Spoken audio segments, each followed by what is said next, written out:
Live from New Delhi, you're watching DD India News Hour, India's voice to the world with me, Deepika, coming up in the next 1 hour. Gaza ceasefire talks in Cairo today on proposed 60-day truce. Netanyahu signals ceasefire talks moving towards full hostage release. Ahead of Putin's summit in Alaska on Friday, US President Donald Trump to hold virtual meet with Volodymyr Zelenskyy and European leaders. And Indian Olympics Association formally approves country's bid to host 2030 Commonwealth Games during its special general meeting. Ahmedabad in spotlight as proposed host city.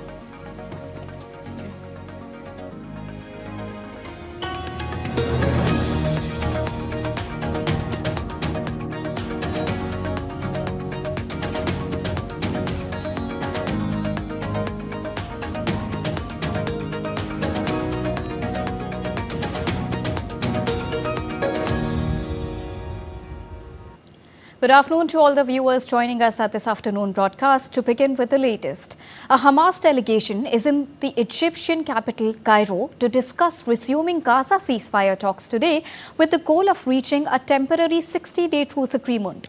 Egypt, along with Qatar and the United States, have been trying to help Israel and Hamas reach a peace deal.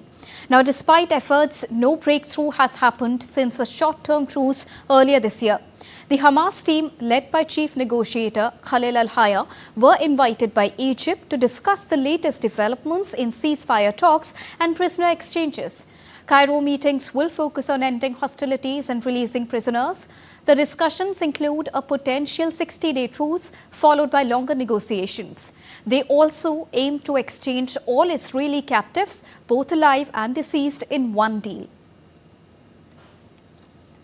Israeli Prime Minister Benjamin Netanyahu has hinted at a shift in ceasefire negotiations, prioritizing a comprehensive deal to release all remaining hostages held by Hamas in one go rather than phased agreements.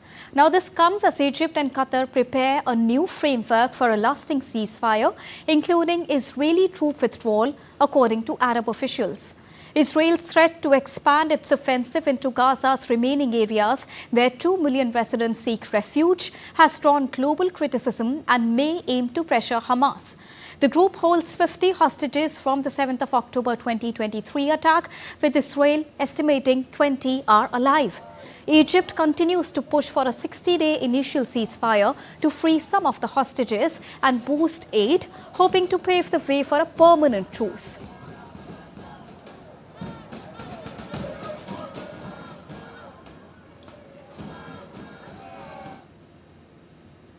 Prime Minister Benjamin Netanyahu's plan to expand military control over Gaza expected to be launched in October.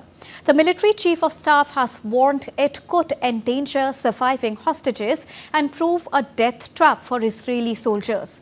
It has also raised fears of further displacement and hardship among the Palestinians in the Gaza City region. Foreign ministers of 24 countries, including Britain, Canada, Australia, France and Japan, said on Tuesday the humanitarian crisis in Gaza had reached unimaginable levels and urged Israel to allow unrestricted aid into the enclave. Israel denies responsibility for hunger in Gaza, accusing Hamas of stealing aid. It says it has taken steps to increase deliveries, including pausing fighting for parts of the day in some areas and announcing protected routes for aid convoys. Now, New Zealand's Prime Minister Christopher Luxon said on Wednesday that Netanyahu had lost the plot as the country weighs up whether to recognize a Palestinian state. Luxon told the reporters that the lack of humanitarian assistance, the forceful displacement of people and the annexation of Gaza were utterly appalling and that Netanyahu had gone way too far. Luxon said earlier that this week New Zealand was considering whether to recognize a Palestinian state. Now, close ally Australia on Monday joined Canada, the United Kingdom and France in announcing that it would do so at a UN conference in the month of September. Meanwhile, a ceremony was held in Jakarta on Wednesday ahead of the departure of its military to drop aid into Gaza. 2 Hercules aircrafts departed on Wednesday with more than 800 tons of aid material that will be dropped through Jordan's Aju airbase. This mission was a direct instruction from the Indonesian President through the Palace Communication Office, where Indonesia is playing an active role in distributing aid by airdrop operation from Aju Air Base in Jordan. So as the military chief Subianto said, the mission is being conducted on the directions of President Prabowo Subianto. This task force will deliver at least 800 tons of aid and 1,000 packages of instant noodles from Indonesian Defense Ministry. This aid will be distributed through a low-cost, low-altitude method, which is safer than other delivery methods.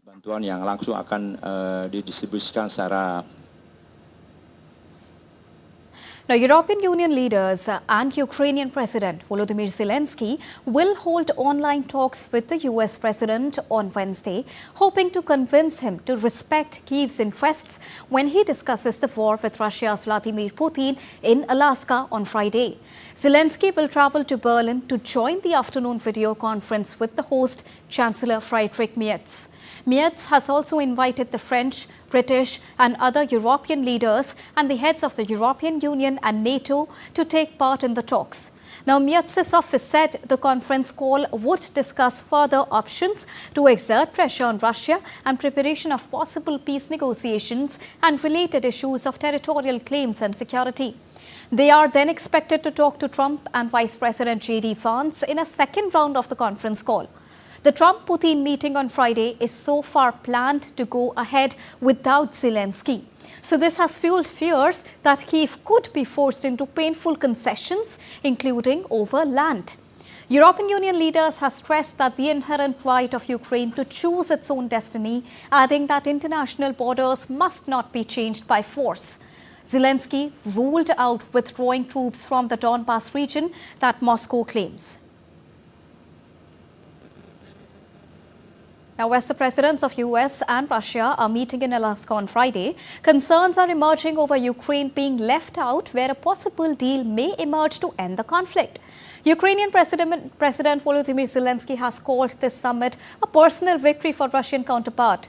Zelensky has expressed concern that Russia will put forward hardline demands and that Trump will hammer out a deal that will demand Ukraine cede swathes of territory. But Zelensky seems to be standing his ground for now. He also ruled out withdrawing troops from Ukraine's eastern Downpass region as part of a peace deal. The Downpass encompasses the eastern Ukrainian regions of Lugansk and Donetsk, both of which Russia claims as its own and has sought to control since 2022. Zelensky also said he had received a signal from US envoy Steve Witkoff that Russia might agree to a ceasefire without elaborating. He said Friday's summit would effectively postpone new United States sanctions on Russia, sanctions that Trump had promised to impose if Putin refused to halt this conflict. З Україною. Також сьогодні була доповідь розвідки і військового командування про те, на що розраховує Путін і до чого реально готується. Зокрема, це і приготування воєнні. Він точно не готується до припинення вогню і війни. Путін налаштований тільки на те, щоб подати зустріч з Америкою як свою особисту перемогу. І далі продовжувати діяти так, як і раніше. Тиснути на Україну так, як і раніше. In the first US-Russia summit since 2021, Putin and Donald Trump will meet on Friday at Elimondov Air Force Base in Anchorage, Alaska.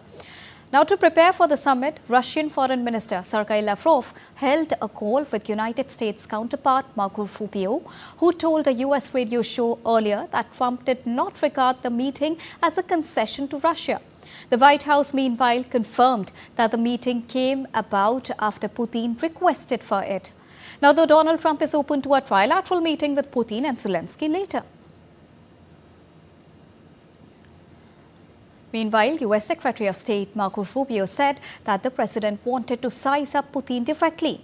Along those lines, Trump's administration tempered expectations for major progress towards a ceasefire, calling the summit a listening exercise.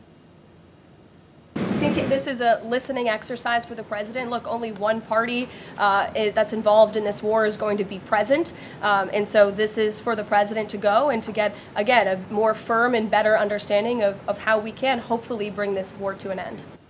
Now, Russian troops surged into eastern Ukraine near Topropilia on the 12th of August, aiming to control Donetsk ahead of a pivotal 15th of August summit between Donald Trump and Vladimir Putin in Alaska. European leaders fear Trump's territory swap proposal may force Ukraine to cede land, undermining its sovereignty. Now, Ukrainian President Volodymyr Zelenskyy insists peace talks must include Kyiv to respect international law. Ukraine's military, facing troop shortages, battles Russian forces but reclaimed 2 Sumy villages. The summit, the first US-Russia meeting since 2021, is a listening exercise as per Trump's administration. Now, the United States announced sanctions against an armed group aligned with Congo's military, as well as a Congolese mining company and 2 Hong Kong-based exporters over armed violence and the sale of critical minerals. The measures are the latest taken by the administration of President Donald Trump to try to bring peace to eastern Congo, spurring violence that has killed thousands of people. Qatar is hosting direct talks between Congo and M23, while Washington is hosting talks between Congo and Rwanda. More from the US. A US judge on Tuesday ordered President Donald Trump's administration to restore a part of the federal grant funding that it recently suspended for the University of California, Los Angeles.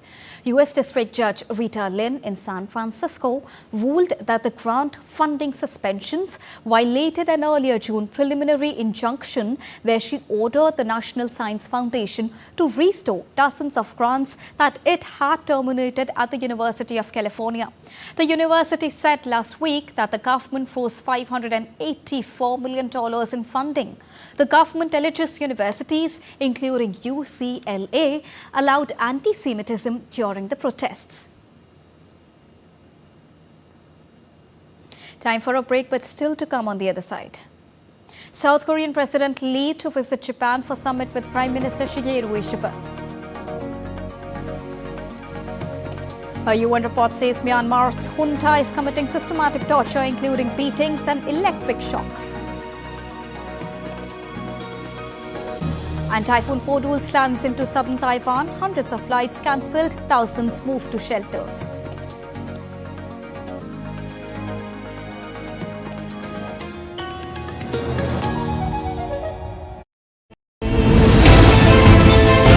Geopolitics and trade deals. Economic challenges amid development. Hard work and the path to prosperity. It's the economy always. Between walkers, money is what money does and says. Supply creates its own demand. Between the bulls pulls and bears tears.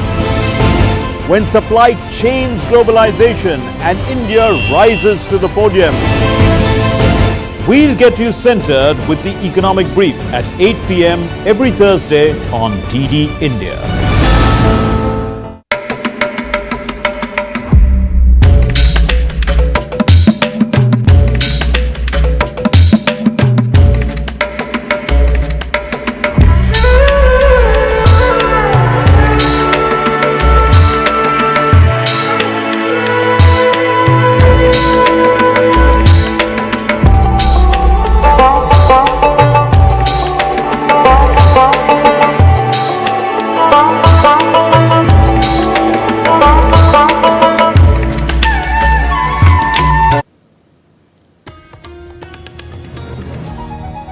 Welcome back. After that short break, you're watching DD India News Hour. Now, Mexico sent more than 24 suspected cartel members to the United States on Tuesday amid rising pressure from President Donald Trump on Mexico to dismantle the country's powerful drug organizations. Mexico's Attorney General's Office and Security Ministry said in a joint statement that authorities shipped 26 prisoners wanted in the United States for ties to drug trafficking groups. Mexico said the U.S. Department of Justice had requested their extradition and that it would not seek the death penalty for the accused cartel members. The transfer is the second of its kind this year. In February, Mexican authorities sent 29 alleged cartel leaders to the United States. In a statement, the U.S. Embassy said among those extradited were key figures in the Jalisco New Generation cartel and the Sinaloa cartel that are Mexico's two dominant organized crime groups.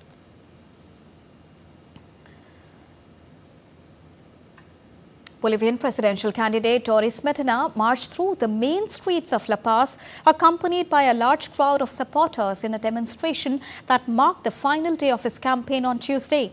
Now, during this event, Doria Medina expressed confidence that he would secure victory in the presidential elections. According to polls published on Sunday, the candidate is currently leading in electoral preference.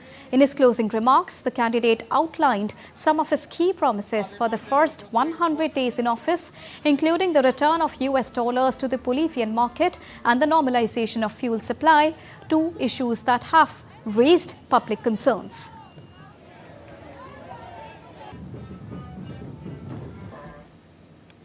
Ecuador Health Minister Jimmy Martin denies 18 newborn deaths, confirmed that 12 cases are currently under investigation.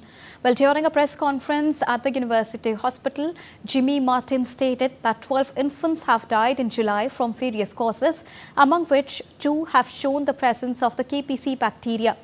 Martin also explains that an epidemiological alert was issued and protocols were activated earlier to prevent the spread of this bacteria. Well, the Ecuadorian prosecutor's office has launched an investigation into the deaths following the Ministry of Health's identification of bacterial contamination as a possible cause in 2 cases.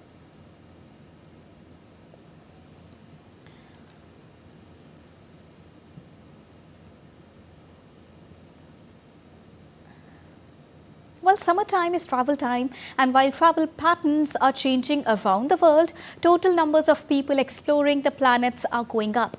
Lars Holte is with Deutsche Welle and joins me from Berlin. Good afternoon, Lars. You have looked at fresh numbers. How is tourism going in Germany this year? Thanks for having me. Well, the good news is tourism is up, albeit slightly, looking at the first half of the year.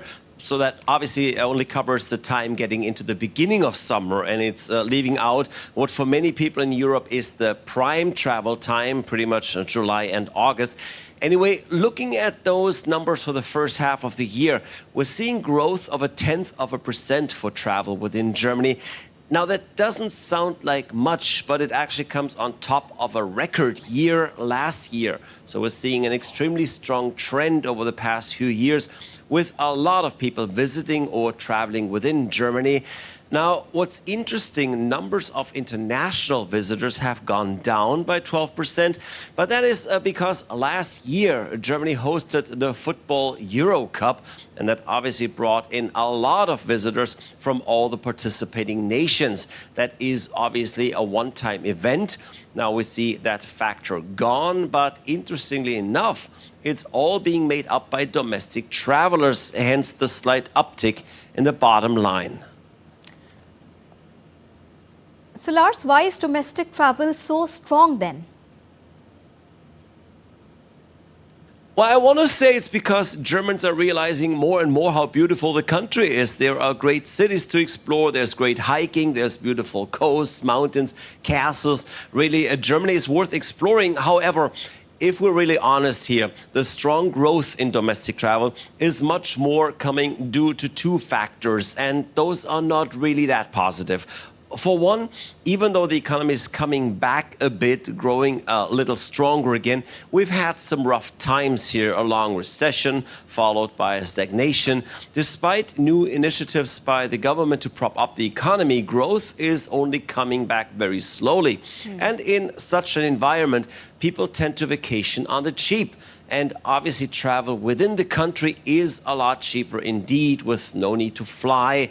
Now, that would be the most important aspect, of course. And then there's the other factor. Traveling abroad has become less attractive, especially with regards to the United States.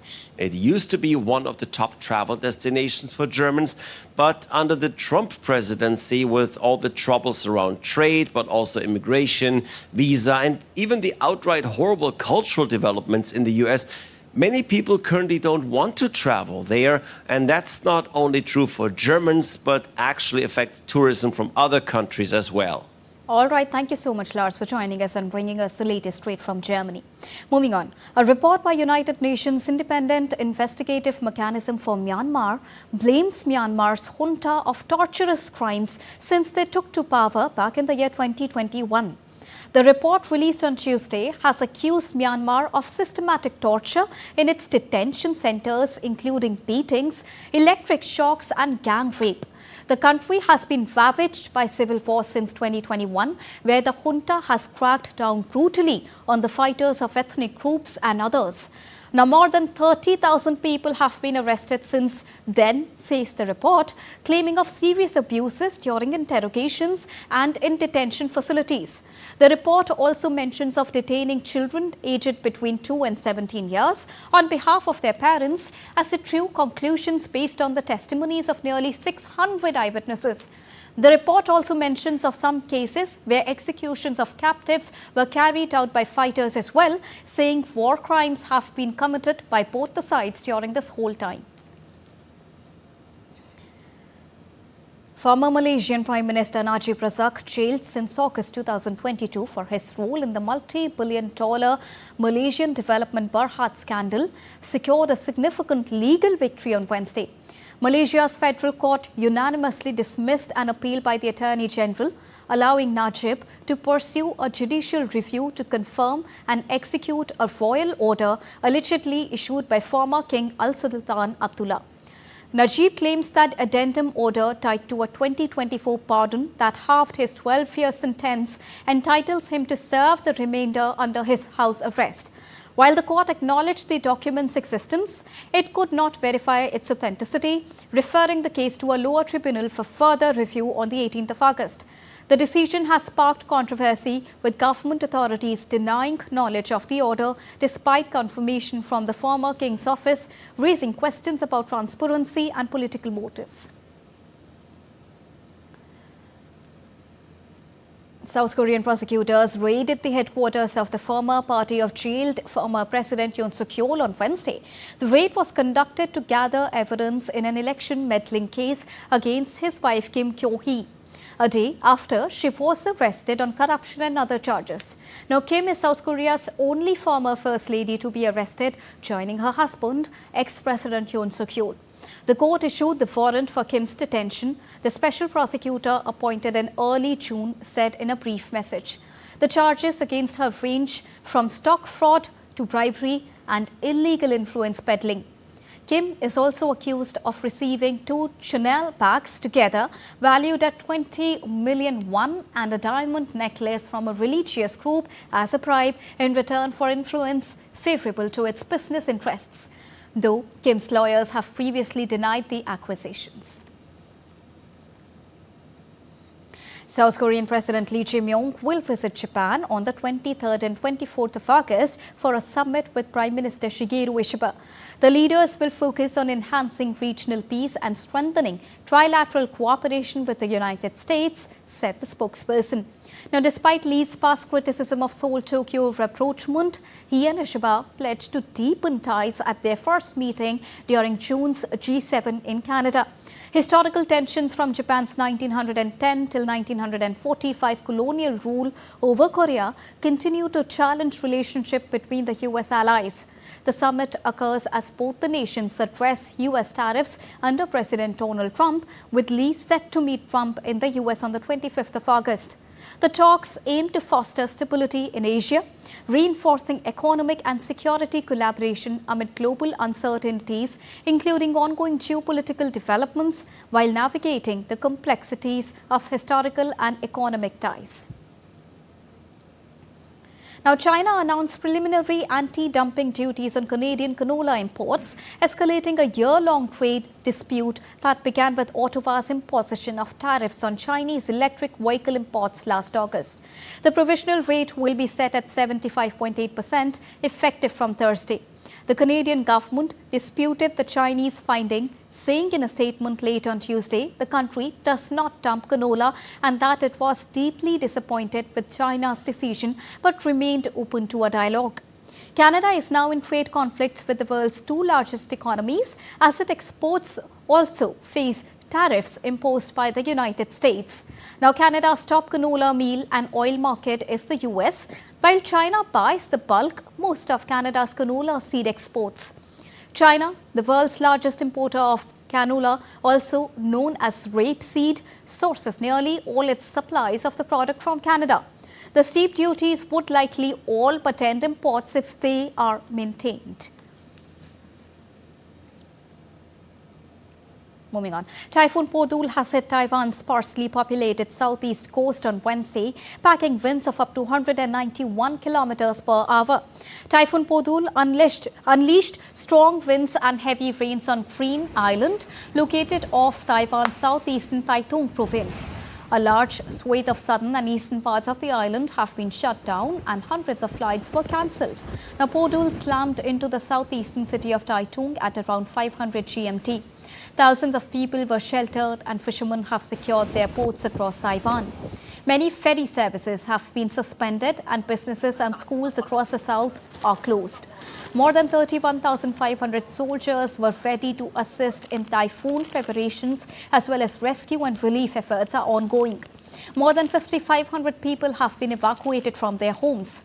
Hundreds of flights were cancelled in Taiwan as authorities took measures to brace for an impact. The departure hall at Taipei Songshan Airport was nearly empty as all domestic flights were cancelled on Wednesday, 252 in total, while 129 international ones were axed as well. On the other hand, wildfires have been wreaking havoc as a brutal heat wave continues to creep across Europe and Canada. Our next report gets you more details about it. Take a look. Wildfires raged in parts of Europe as millions across the continent faced the harsh new reality of record-breaking summer temperatures. In southern Europe, 3 men lost their lives and thousands were forced to evacuate their homes as wildfires intensified. Heat alerts were issued in Italy, France, Spain, Portugal and the Balkans, with temperatures expected to exceed 40 degrees Celsius. As per the Weather Agency of France, temperatures around 41 degrees Celsius will prevail in the areas under highest alert for heat on Wednesday. Meanwhile, a wildfire in Spain's Chandresia de Queixia continued to burn, destroying nearly 3,500 hectares. In Spain, the Met Department stated that temperatures were set to reach 44 degrees Celsius in some regions. Firefighters in southern Albanian town of Delvina are also battling wildfires that have encircled the city. Extra firefighters and army personnel joined efforts to control the blaze, prompting precautionary evacuations. In Greece, a wildfire raged across hills close to a residential area on the island of Zakynthos. In Turkey, firefighters battle to contain a raging blaze as thick clouds of smoke and flames engulfed a wooded area in the western province of Izmir. Elsewhere, crew managed to contain several wildfires burning across the country. Montenegro's beach town of Bilarica also faced a wildfire, with thick smoke rising above the town. Authorities across Europe have issued various heat warnings as climate change intensifies the severity of wildfires. In another continent, firefighters battled a wildfire on the outskirts of Halifax, Nova Scotia, as heat wave grips the nation in Canada, with some local businesses evacuated. Kajal's report for DD India. And now let's take a look at other stories making news around the world in brief. In Lebanon's Tripoli, Mohammed Al-Shara at his workshop creates traditional tarpoosh hats, keeping up his family traditional craft alive despite its dwindling demand. Famously known as the last known tarpoosh craftsman in Lebanon, Shar has been making the hats for 25 years now. J-pop star Kenshin Kamumara arrived in court on Wednesday for the verdict on his indecent assault case. Kamimura pleaded not guilty in April and chose not to testify during the trial in July. A Guatemalan court on Tuesday sentenced 6 individuals of 6 to 25 years of age of prison terms for their roles in a 2017 fire that killed 41 girls at a state-run youth shelter.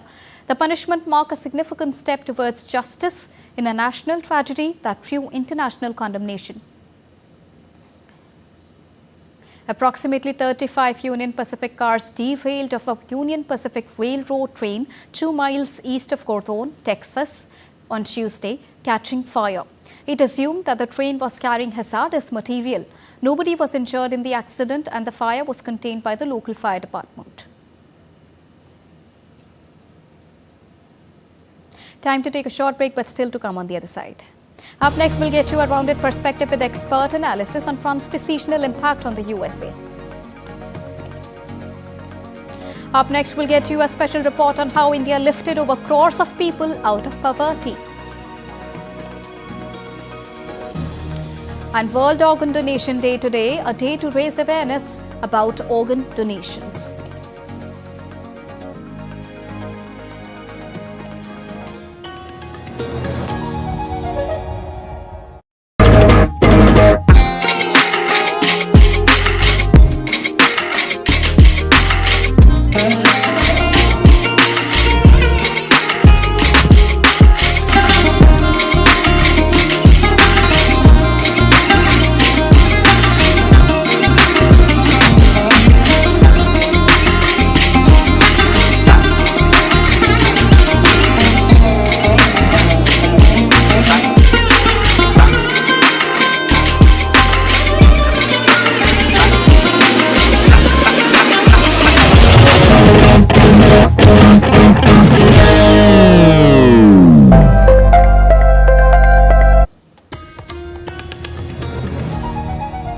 Welcome back after that short break. You're watching the India News Hour. Time to quickly recap the top headlines of the hour.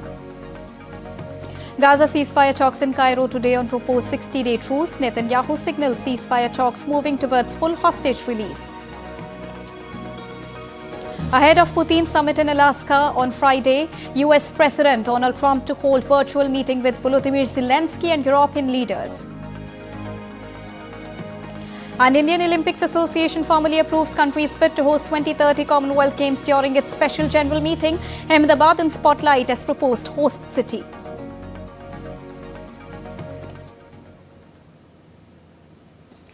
Now, members of the United States National Guard arrived at the DC Armory on Tuesday, just a day after President Trump announced deployment of 800 National Guard troops to Washington and temporarily taking over the city's police department.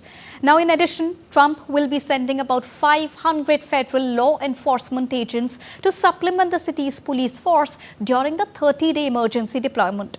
Rabindra Chauhan gets us more details about this. Take a look. Trump must go now! Trump must go now! Protests erupted on the streets of Washington, D.C. as National Guards took control of the city's streets following U.S. President Donald Trump's order to take over the city police. Trump's announcement to deploy National Guard troops in Washington has sparked public uproar, drawing global attention and reigniting debate over federal control of the capital. Protesters took to the streets following Trump's executive order, calling the move of federal control of police authoritarian and unnecessary. Growing up in Washington, D.C., it's very hard to see this city being captured by Donald Trump and making everybody live in fear. I don't approve of it. I just think it's a bad move. Trump deployed 800 National Guard troops and placed Washington, D.C.'s police under temporary federal control, citing a surge in violent crime despite federal data showing major declines. I'm announcing a historic action to rescue our nation's capital from crime, bloodshed, bedlam, and squalor, and worse. This is Liberation Day in D.C., and we're going to take our capital back. We're taking it back.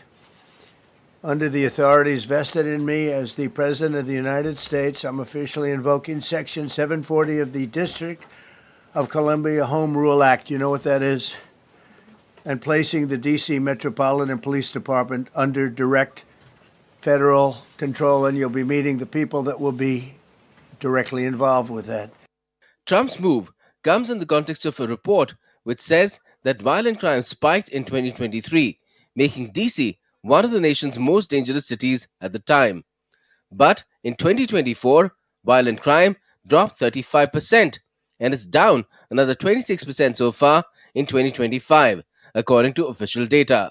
DC Mayor Muriel Bowser pushed back, arguing there is no current crime emergency, calling Trump's actions more political than practical. The president also increased the FBI's presence and signed an executive order to make DC safe and beautiful, including a controversial effort to clear homeless encampments from federal lands.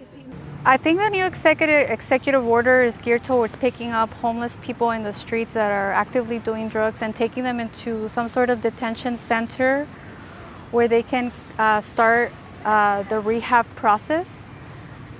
I'm not sure how effective that's going to be, but apparently it sounds like police are going to start coming out into the streets and detaining people.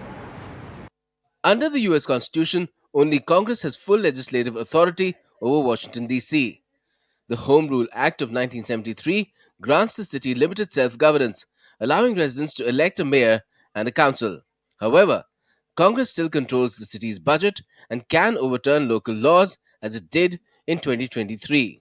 While Trump's move has legal backing for a temporary federal intervention, a full takeover would require congressional approval, something unlikely with strong Democratic opposition. Bureau Report, DD India. And it's not only about the National Guards, but there are other pillars which are impacting the USA as well because of the decisional process. Let's take a look at those pillars, which are they and how are they impacting the USA itself. To begin with the National Guard troops that has started gathering in the US, well, Trump's Washington, D.C. takeover begins as National Guard troops. They gather in the U.S. Capitol. Whereas of Washington Mayor Bowser says deployment will be used to drive down crime. But on the other hand, Democrats, they criticize the deployment as a political theatre.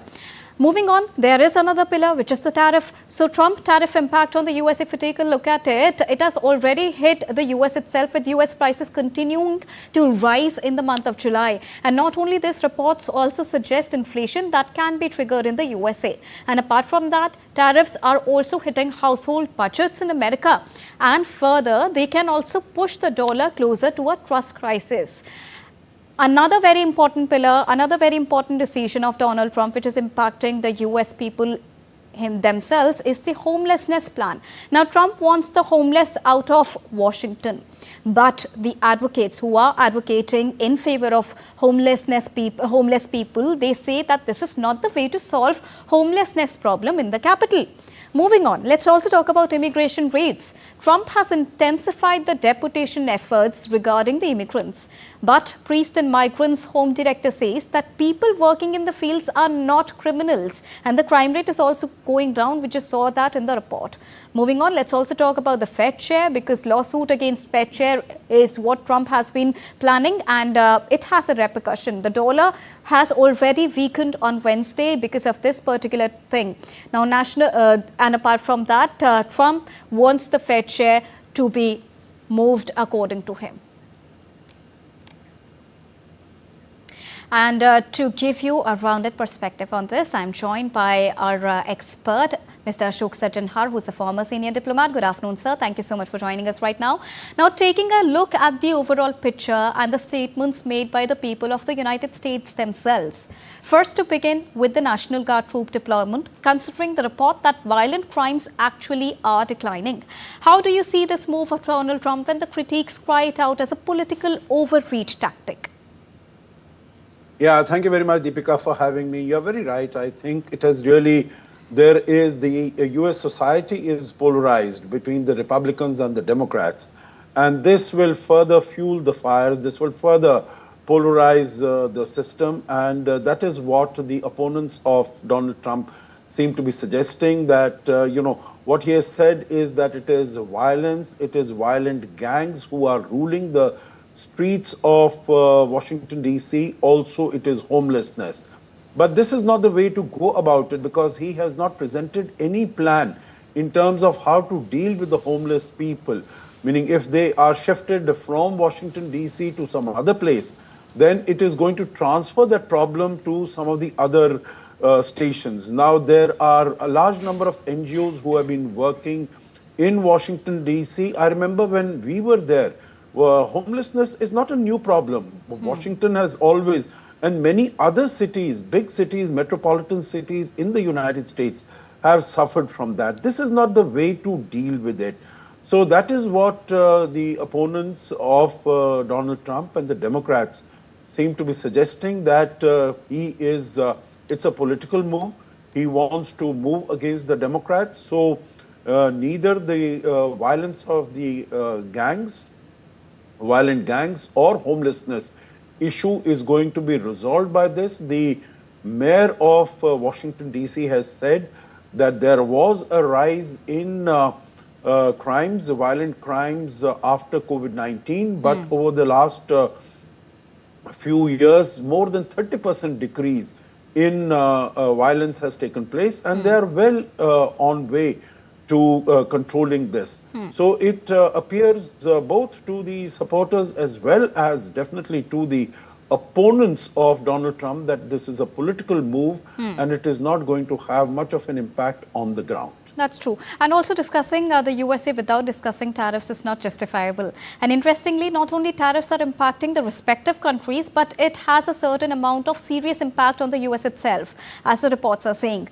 Why Donald Trump still wants to continue with the tariff saga, and especially at the cost of his country's own economy? Yeah, meaning that is a $1 million question, if not more so, because, you know, even when he was putting in his practice of tariffs on around the world, not only on his adversaries, but even more so on his partners, whether they are neighbors, Mexico, Canada, whether it is the European Union, whether it's on India, which is the highest tariffs of 50% that he has imposed. You know, all his economists, they had, and all the other public policy experts had suggested that this raising of tariffs is going to introduce inflation as far as the United States is concerned, as far as the country is concerned. It is going to make living much more expensive, and it has taken a little time because so far the tariffs have not been put in place. They have, you know, the Liberation Day tariffs of 2nd April, they were supposed to kick in 9th April, but then they were given 3 months reprieve, 9th July. So, you know, there have been sort of some postponements, but now we are feeling the impact. And as you showed very correctly, Deepika, in your report, that from July onwards, the prices have started going up, inflation has started going up.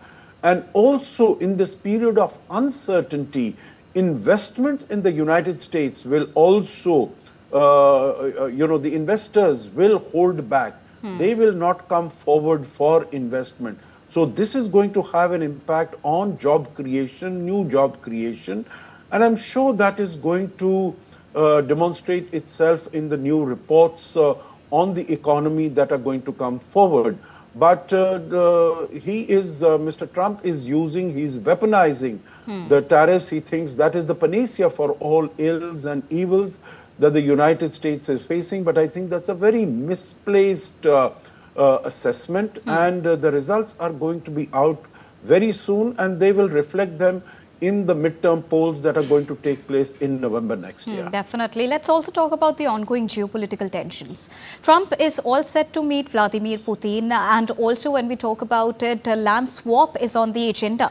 But Zelenskyy believes if he is not involved, then no peace talk will be considered as a fair move, and Trump has also said that he'll consider talking to him. Now, for every move aimed at making peace, why is Donald Trump always proposing a business deal? Because many critics say that all decisions are driven by Trump's primary nature of being a businessman. Yeah, basically, I think that is what he looks upon his role as the CEO of a company. And so, you know, he is looking at everything as a business deal. So I think this is going to be the way that he is looking at all his dealings, whether it is Ukraine or his relationships with other countries are concerned. And even as far as his meeting with Mr. Putin is concerned, again, it is a swap that he wants to make, land swap, meaning what Ukraine will be able to retain, because according to, there is nothing very confirmed or definite as to what is happening. But it appears that Mr. Trump is quite determined that as far as Crimea is concerned and the 4 eastern provinces of Ukraine are concerned, that they will be handed over to Russia. But this is not acceptable to Ukraine at all. So what is going to be the final outcome of these negotiations? The Europeans also, 26 out of the 27 countries have said that Ukraine and Europe needs to be represented at those talks that Trump is having with Putin. But we'll really have to wait and see. He has been desperate to get some sort of maybe a temporary ceasefire also, because unfortunately he is really looking only at his Nobel Peace Prize. And that is, he wants to work some sort of understanding, some sort of a rapprochement, some sort of a ceasefire where he can sort of, claim that he has been instrumental. He is the peace president of the United States. All right. Thank you so much, sir, for joining us and bringing us a rounded perspective on the current state of the United States. Moving on, in a historic achievement, India has lifted over 27 crore people out of poverty between 2011-12 and 2023-24.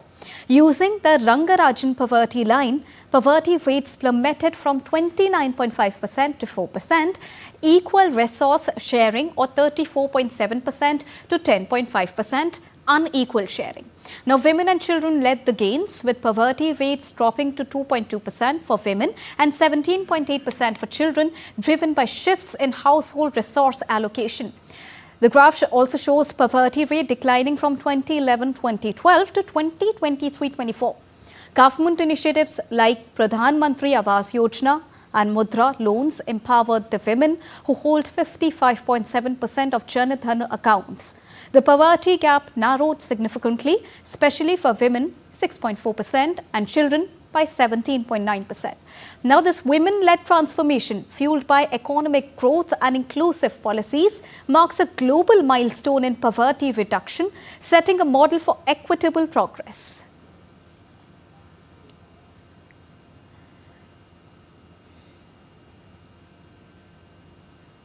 Now, World Organ Donation Day is being observed today to commemorate the first successful organ transplant. In the year 1931, Ronald Lee Herrick became the first person to donate his organ when he donated one of his kidneys to his twin brother Richard. The surgery was conducted by Joseph Murray and John Merrill, and the two won the Nobel Prize in Physiology or Medicine in 1990 for this. Thus, World Organ Donation Day is observed every year on 13th of August to encourage people to donate their organs. The first successful donation of an organ took place in India on the 3rd of August in the year 1994. According to a media report, India ranks 3rd in the world in the total number of organ transplants after the United States and China. Here's more.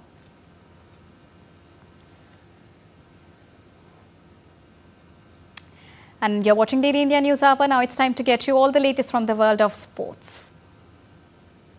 To begin with the latest, India's sporting ambitions are reaching new heights. The Indian Olympic Association has officially approved the country's bid to host the 2030 Commonwealth Games, with Ahmedabad in the spotlight as the proposed host city. With Canada stepping out of the race, India's chances look brighter than ever. The final bid will be submitted by the 31st of August, and the host nation will be announced in November at the Commonwealth Sport General Assembly in Glasgow. India has earlier hosted the 2010 Commonwealth Games in Delhi. We are all working very hard, and first goal is to get the 2030 Commonwealth Games into India, followed by Youth Summer Olympics, then followed by the 2036 Olympics. So everything is on track. We're all working hard towards that goal. I think it's a necessity at this time, and I think it's come at the right time, especially when we're bidding for these big events coming into India. I think it'll be a game changer going forward for the sports promotion and sports development for the country. And DD India correspondent Narayan Singh talked to the president of the Indian Olympic Association, PT Usha, about this very new development for India. Take a listen. India will host, if India gets the hosting right of the Games 2030 Commonwealth Games, do we have plans to bring hockey, wrestling and many important core games that India has a big part of the medal haul? Naturally, that is the good part for the host country, no? So naturally, because this Glasgow, because of last minute only they had come, because other countries withdrawn, that is why the event is not there. So India, when we bid, we'll more our game will try to get. And sports government bill has been passed in both the houses. How you look this moment for the Indian sports, especially in the field of sports governance? It's good for the athletes, and after this is long wait, and even for me, I missed the bronze by 100th of a second in LA Olympics, and that is, I did my best, but there is no system at all at that. So for there, the system had come for good governance. The way things are going on, the way India is performing Commonwealth Games, India will bid for the mega event. Also, the hosting of the 2036 Olympics is also in the pipeline. And the way things are happening, we are hoping that India is we can say, the new sports capital of the world. With camera person Uttam, Narayan Singh, DD India, Delhi. And to get you more on this, I'm joined by DD India correspondent Narayan Singh, straight from IOA's office. Good afternoon, Narayan. This is a very huge and positive development where India is really aiming to become the global powerhouse of sports. Tell us about the latest highlights of this AGM meeting. Deepika, it's a big moment for the Indian sports as today the IOA President announced that India will bid for this Commonwealth Games of the 2030 editions. And overall, if you take a look, the way the CEO Raghuram Iyer said, and the head of the IOA said that there was we can say that unanimously all the federation members said that they are with the IO to host this mega event. And definitely the way things happened in the past, we saw India is continuously hosting the mega sports events. And we saw the Under-17 World Cup, FIFA World Cup hosted in India, Women's Boxing Championship hosted by India, and the Chess Olympiad. And now many big events are in the pipeline, the Youth Olympics, and after that the 2036 Olympics, India is also planning to host that thing. So the most important thing here is that when the so-called developed nations of the world are pulling out